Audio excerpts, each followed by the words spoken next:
اللہ کا مظہر ہے، لیکن اللہ کا مظہر تو ہر چیز ہے، وہ ذرے ذرے میں موجود ہے۔ تو آپ نے صرف فوکس حضرت یوسف پہ ہی کیوں کیا؟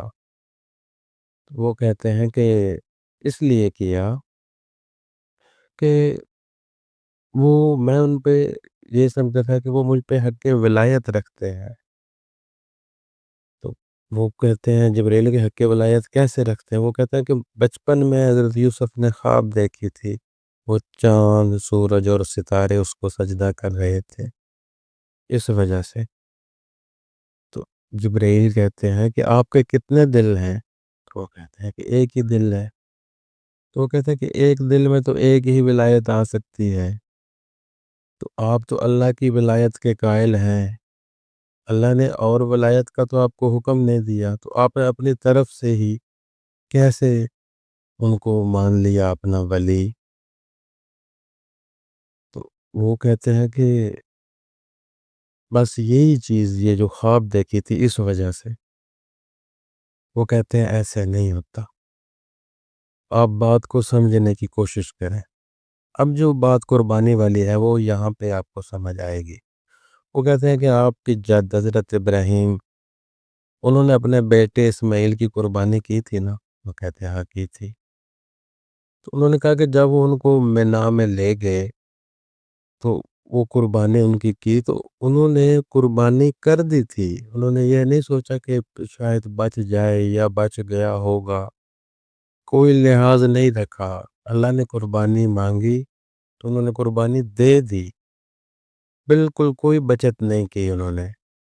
تو دیکھیں پھر جب انہوں نے صحیح واقعتاً قربانی دے دی تو وہ اسماعیل بچ گئے، ان کی قربانی بھی قبول ہو گئی، اور حتیٰ کہ ان کی یاد منائی جاتی ہے اور تا قیامت مناتی جائے گی، جاتی رہے گی۔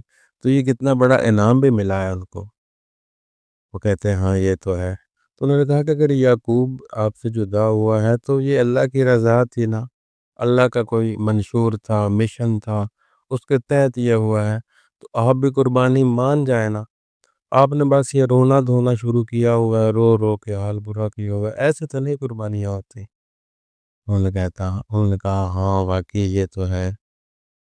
تو انہوں نے فوراً ہی سجدے میں گرے، اللہ سے توبہ کی اور کہا کہ میں نے اپنا یوسف یا اللہ آپ پہ قربان کیا، اب مجھے یوسف نہیں چاہیے، مجھے آپ کی رضا چاہیے۔ انہوں نے دے دیا یوسف کو اللہ کی راہ میں۔ تو پھر جبرائیل مسکرائے اور انہوں نے کہا کہ پھر اگر آپ نے اللہ کے لیے یہ قربانی کر دی ہے تو اب آپ کے لیے خوشخبریاں بھی ہیں۔ وہ کہتے ہیں وہ کیا؟ وہ کہتے ہیں بس آپ دیکھتے جائیں۔ اور ادھر یوسف نے وہ اپنی جد والا کرتا بھیجا مصر سے یعقوب کے پاس، تو یعقوب نے وہ کرتا آنکھوں پہ لگایا، بینائی واپس آ گئی، یہ مسئلہ بھی حل ہو گیا۔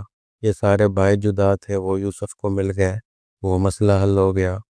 پھر حضرت یوسف نے جناب یعقوب کو بما پوری فیملی، اہل و عیال سب کو مصر دعوت دی، وہاں گئے، باپ بیٹے کی ملاقات بھی ہو گئی اور بالکل ایک شاہانہ انداز میں زندگی شروع کر دی۔ تو یہ ساری کہانی سے یہ پتہ چلا کہ جو قربانی تھی وہ ایسے تھی کہ جب دے دی تو پھر دے دی، پھر اس کا رٹا نہیں لگانا، پھر اس کو لے کے بیٹھ نہیں جانا کہ ہاں میں نے یہ کر دیا یہ کر دیا، رونا دھونا نہیں شروع کر دینا، اور نہ ہی پھر جتانا کہ میں نے یہ کیا ہے میں نے وہ کیا ہے۔ تو اس طرح نہیں، جب قربانی دی اللہ کی راہ کے لیے، اللہ کی رضا کے لیے، تو پھر اس پہ مطمئن ہونا ہے، خوش رہنا ہے، اس پہ صبر کرنا ہے، اور اللہ اس کا آپ کو اجر عظیم عطا کرتا ہے اور کرے گا انشاءاللہ۔ امید ہے میری اس بات کی آپ کو سمجھ آئی ہوگی، آپ کے ذہن دل میں اتری ہوگی یہ بات، اور بات یہاں ختم نہیں ہوتی۔ کوئی بھی بات ہے جب وہ ہوتی ہے تو وہ کئی اور باتوں کے، کئی اور رازوں کے دروازے کھولتی ہے، تو یہ بھی بات آپ کے دروازے اور کھولے گی۔